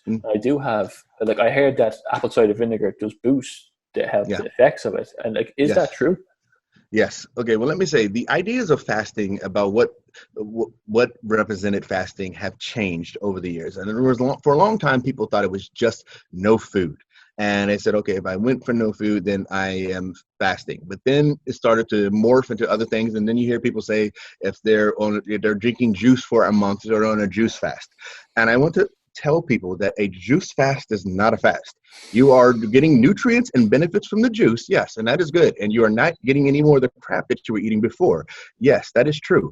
But you are not fasting, because as long as you continue to give your body a steady source of glucose, you never get into nutritional ketosis, and you never get into autophagy, and you never get into the health, healing, and longevity aspects that come about as a result of a true fast. Now, a true fast is what happens when the liver is utilized all of its glycogen. And then there's two forms of glycogen. There's one, that within the muscle and that within the liver. A lot of people think that they have to deplete their muscular glycogen in order for ketosis to take over. No, it's only your liver glycogen. And so we encourage people on the first day of their fast to get around a 1 to 2 hour walk in the morning on the first day. That will actually accelerate their transition into nutritional ketosis. Now, you asked me a question, and that was what actually constitutes a breaking of the fast. Well, let me say this. When you're into deep ketosis and when you're into your maximum levels of autophagy, which I could send you a chart that we created at BioFast Health that sort of maps out exactly where you are, both with autophagy, with your growth hormone, and it's on a chart so you can see where your levels are. And once you're into ketosis and autophagy, the only thing that breaks a fast is insulin.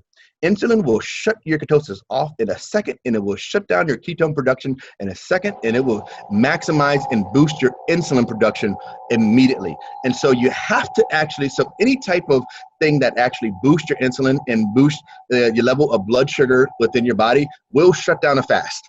Now, what are the things you can consume that enhance a fast? And this is where it really gets cool, because the things that you can consume that enhance a fast are anything that enhances the autophagic processes within the body.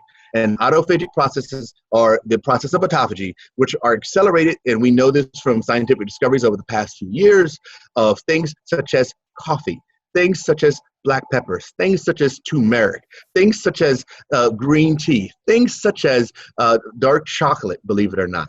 Like cacao is something that I absolutely mix in with my coffee, and I mix in with my turmeric, and I mix in with my MCT oil in the morning when I'm fasting, and all of those things actually enhance the autophagic response in the body.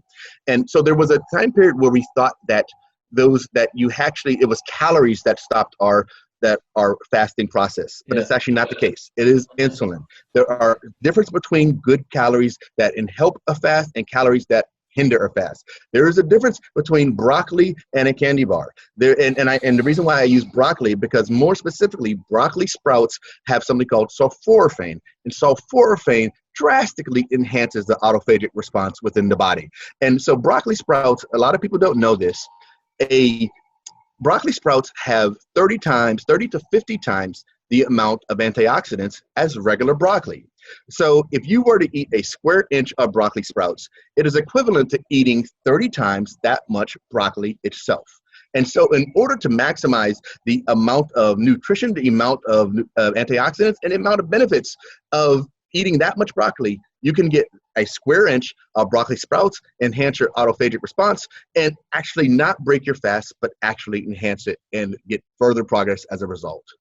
So I thought that it was a calorie count. Now I did hear that an insulin reaction stops it, but I also thought that you can get coffee because it's such a small amount of calories. Like I thought it was all the calories thing, but you're saying that there are actually things you can consume like MCT oil or like because we have to look at what are the benefits of a fast. What's the point? Why are we doing this? Life extension, 1. Okay, cognitive improvements, 2. Metabolic improvements, 3. Stem cell production, 4. 5, which is immune system enhancement. Okay, if those are the top reasons that we do this thing, anything that enhances those things actually enhance the qualities of a fast, whether it has a calorie or not.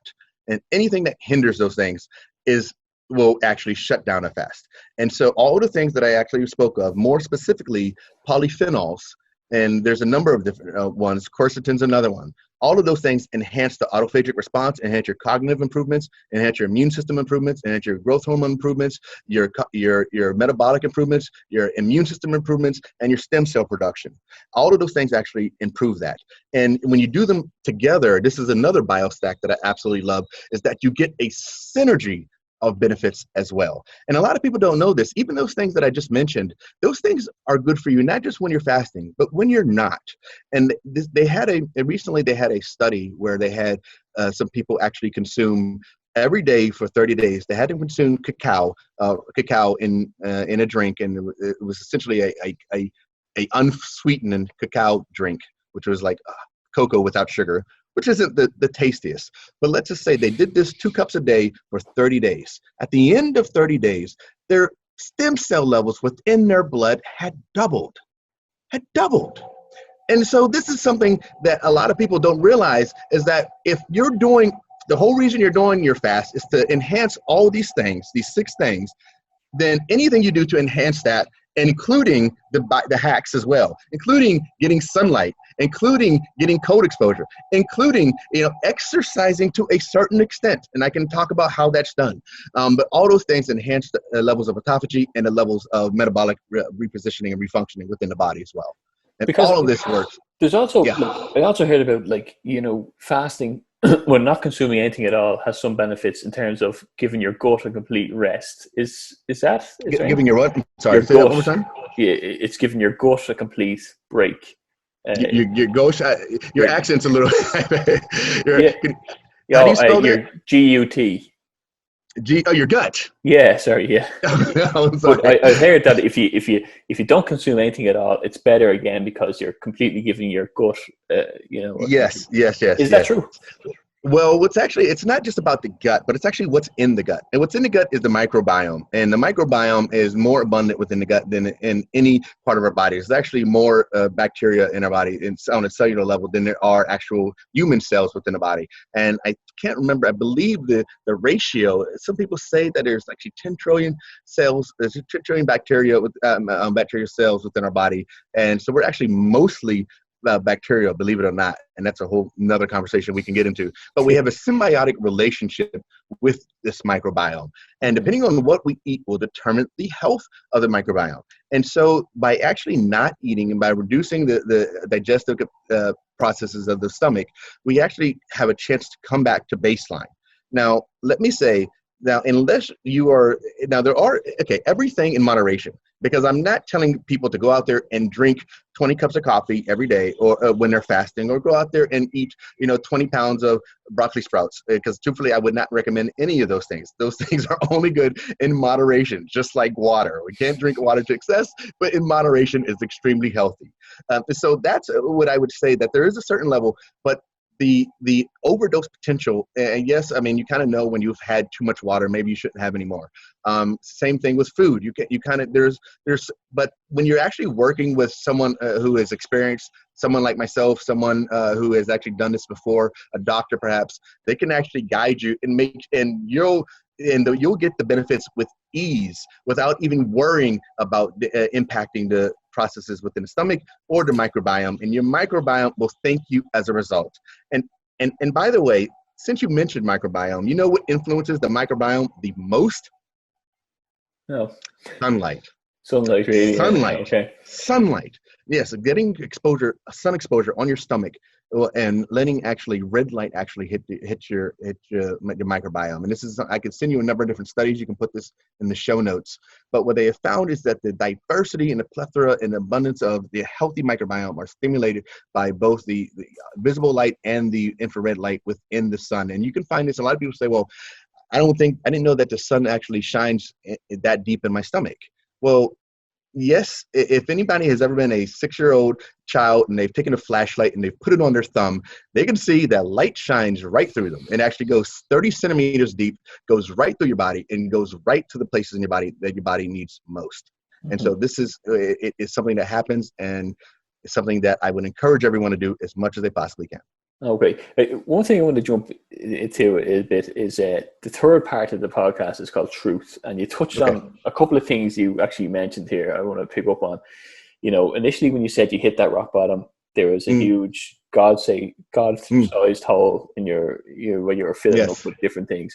And also you touched on saying that, we're mainly bacteria as well. Yeah. So I want to throw this kind of question at you, in your opinion, are you someone who incorporates faith? Do you think that is part of, like I found personally, it's a tremendous boost to my motivation in life and even giving value to myself to make me go out and be healthy and to help other people in the same way.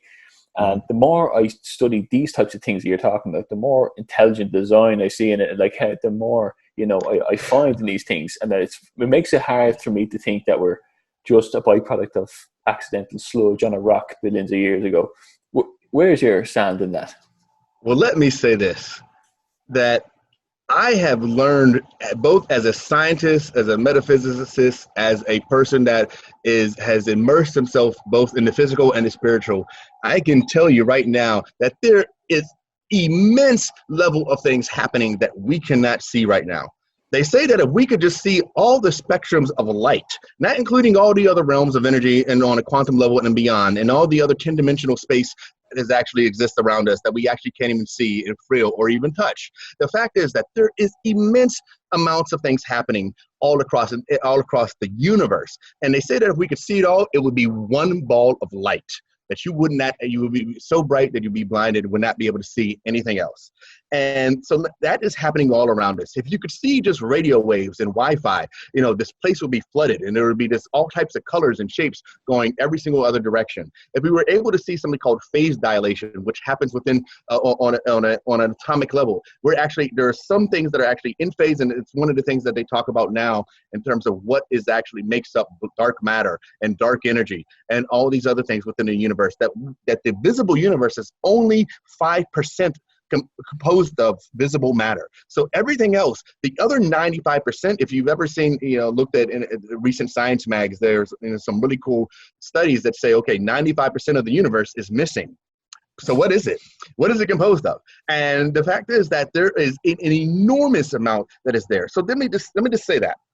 At the same time, when you get to say, I'm also A lot of people don't know that when I first went to school, I was going to be a high energy particle physicist, and I was going to be, I wanted to study what was actually happening in the universe from the time that the universe was the size of a golf ball to this time it was the size of a basketball. And what was actually happening in that period during expansion. And there was, and that, a lot of people said, well, that's not that big of a difference. It's a world of difference, trust me. And so I wanted to actually see what was happening. And then we were actually able to extrapolate and go back to singularity, which is the Big Bang. And a lot of people are wondering, you know, well, why did the universe just start this by, you know, accident 13.5 billion years ago? And what we find and what we believe is that that was actually not the beginning. There was time, there was space before the Big Bang. And what we actually believe, and this is a whole other thing, is that the universe was actually created by the collision of two other parallel universes. And were actually collided together. They produced enough mass, enough energy to actually create and give birth to the universe that we live in. So that's actually, that's a scientific perspective. And a reason I know this is because my hobby is supersymmetric string theory, which is something that I've been immersed in since I was in college. Now, the spiritual level is even more and even more expansive and more beyond than that, because there are certain things when you look at intention, when you look at energy, when you look at intuition and synchronicity, things that happen without there being a true explanation of it. There are things that I believe that this entire universe is an expression of the one, and the one is expression of them all. So for example, within this cell, within every atom, within you, within every person, there is a hologram or an imprint of the universe within you. The all is within you, and you all at the same time an expression of the all. And so I believe that there, and it's interesting because I was raised, I consider myself a Christian, and my beliefs are Christian based, but I'm also a Christian scientist. I'm also a person that has actually, wanted to see, reach the farthest boundaries of what philosophy and theology has actually taken, and actually be able to take the next step and actually see and discover what answers there were to uncover and go beyond. I believe that right now, and this is something a lot of people, for example, let's look at the topic of aliens, which is something that I think as a mathematician and as a scientist, it is actually implausible for us to be the only life in the planet, in the universe. And here's why. Because when a lot of people, if they don't know, there's something called the Milky Way, and the Earth is just one planet rotating around a star in the Milky Way. And right now in the Milky Way, there are around 200 billion stars, okay? Now check this. Now, you heard of galaxies, right? Those are other Milky Ways. There are more galaxies in the universe than there are stars in the Milky Way.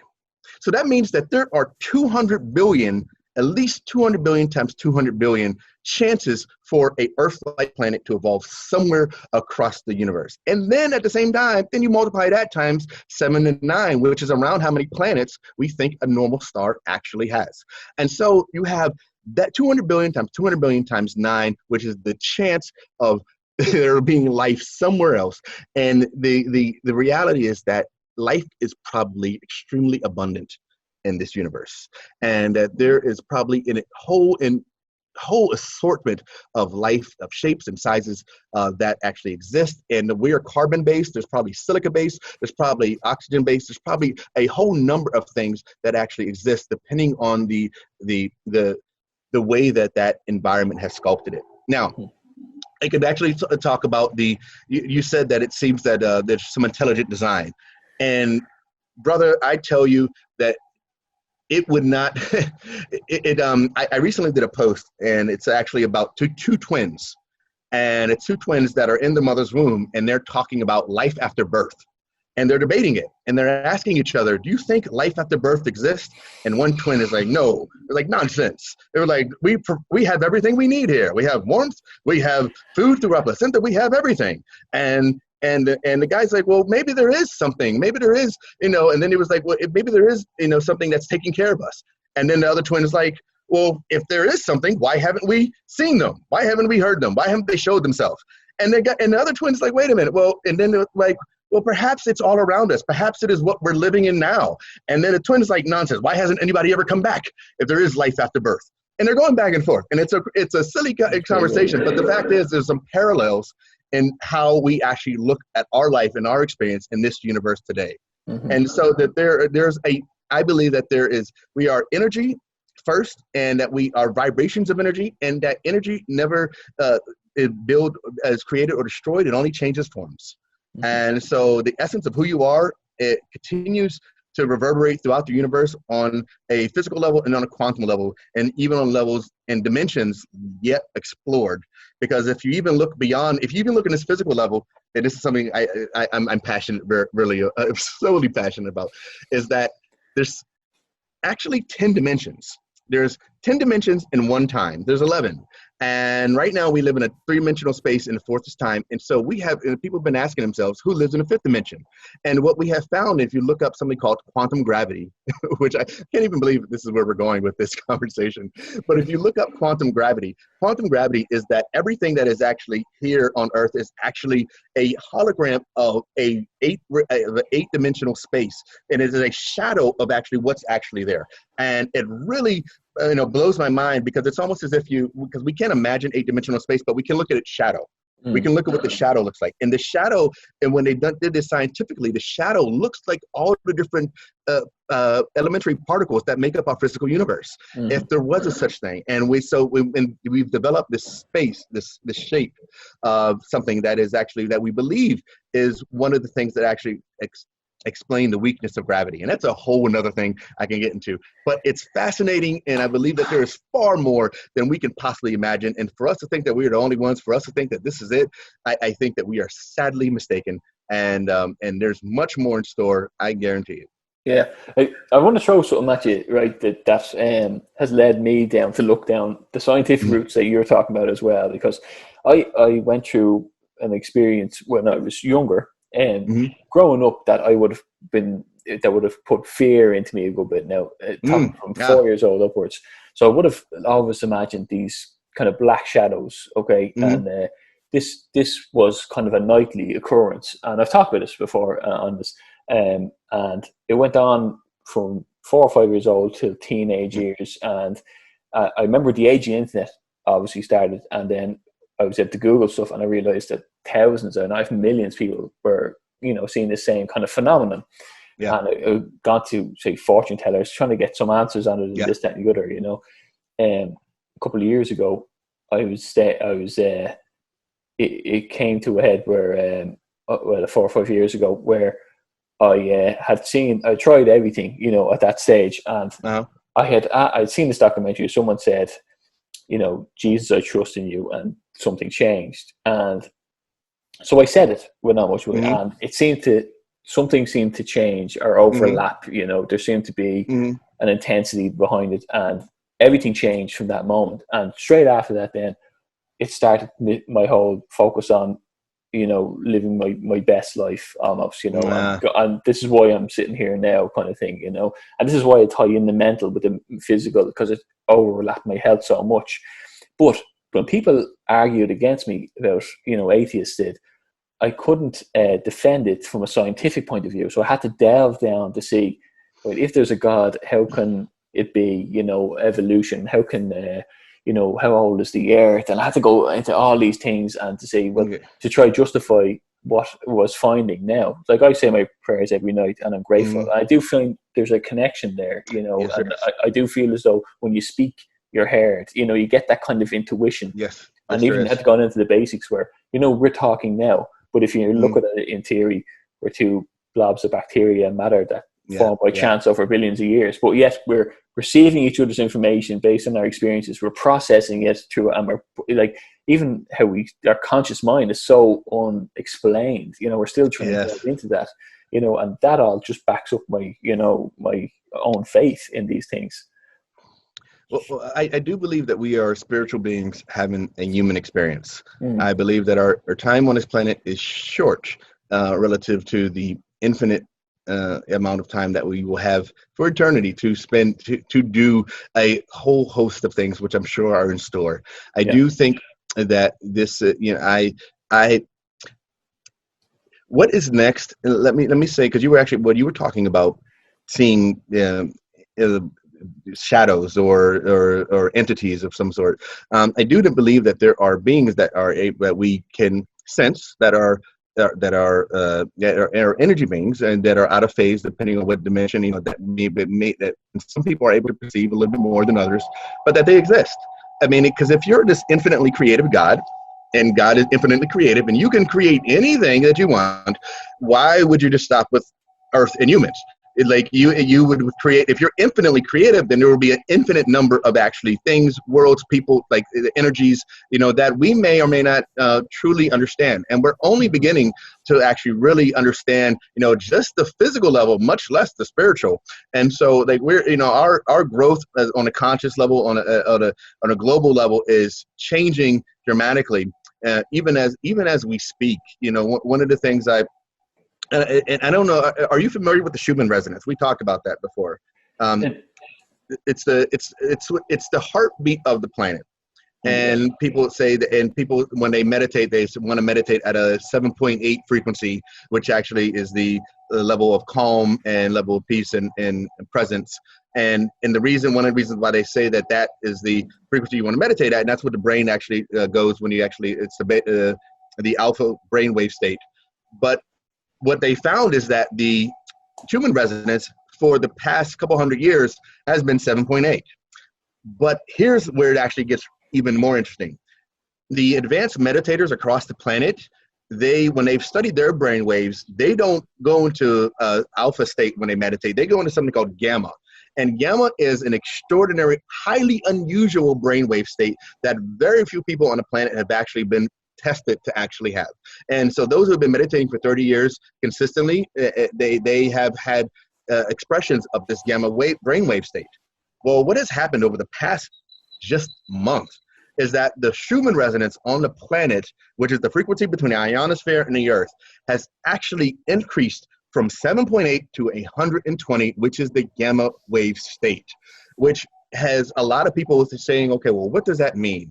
And well, how does that actually affect us? Well, first of all, it is affecting us, and I'm not sure how. I don't know what that looks like, but I do know that it does have an effect on all of us because we're living beings on this planet.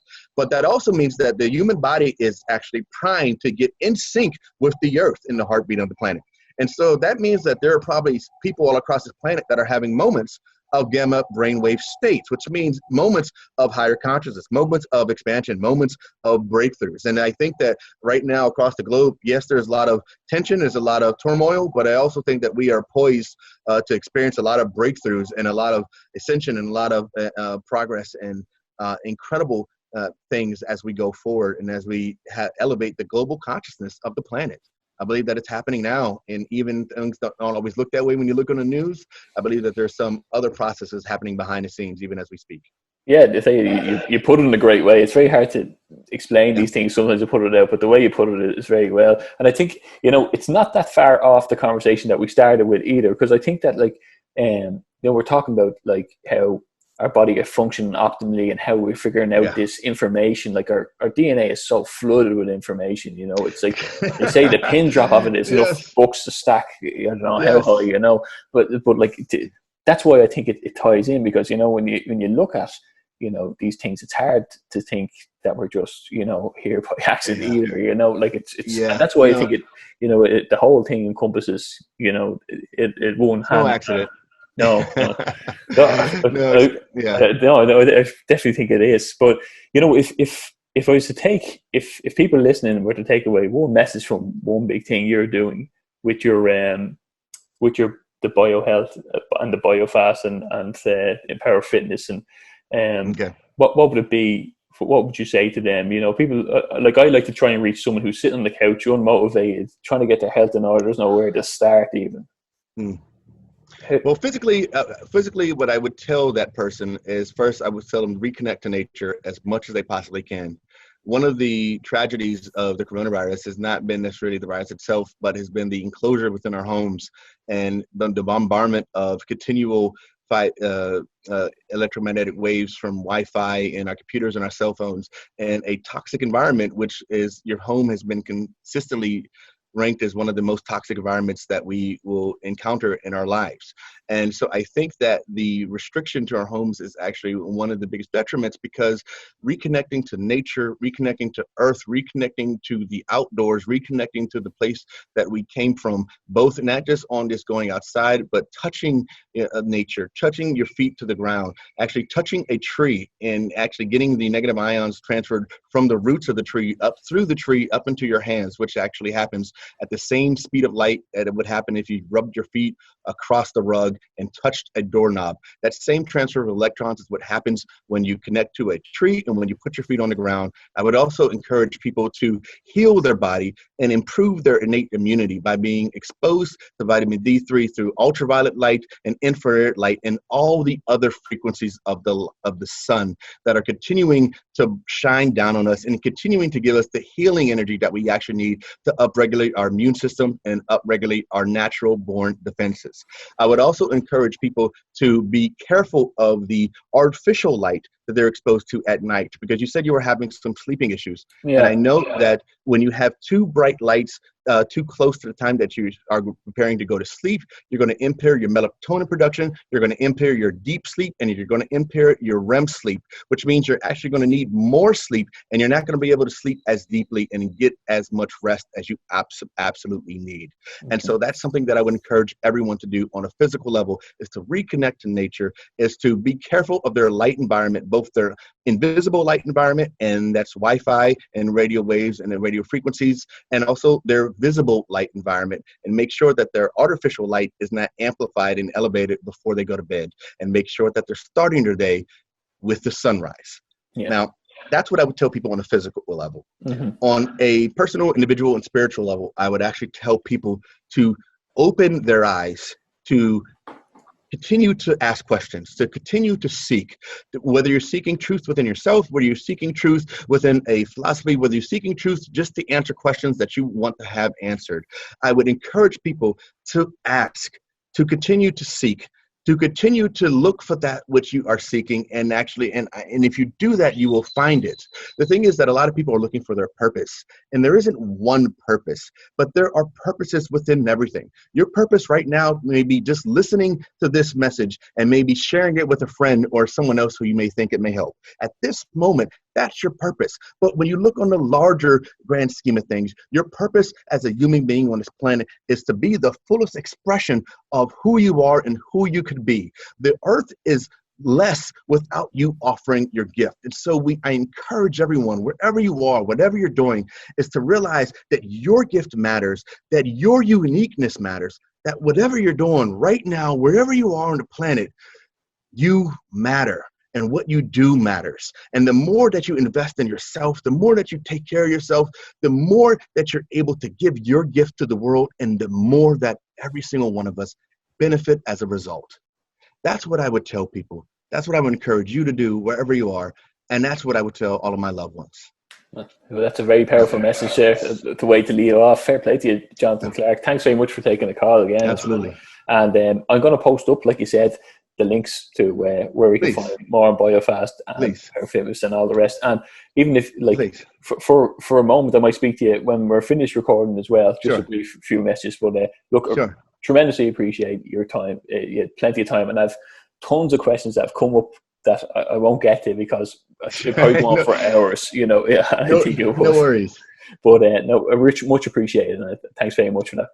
Absolutely. And I would also say that I also am a national supplier of PPE, protective gear, masks, N95, KN95s, and 3-ply surgical masks. And we're trying to get as many hospitals and those in need, as many businesses and those that need them, to be able to go back to work, to go back to the workforce, to be able to help those who are on the front line. And that has been something that I've been doing for the past couple months. And the more that you guys can help me actually reach more people, the more people we can help. And that's something that I just wanted to share, because that's one of my areas of focus right now. We're really making a difference in helping a lot of people. Yeah, we didn't even get to touch on the coronavirus, and I know. That's great, but, look, much appreciated again, and that's great. Appreciate it, Jonathan. Thanks very much. You're welcome, brother. You're welcome.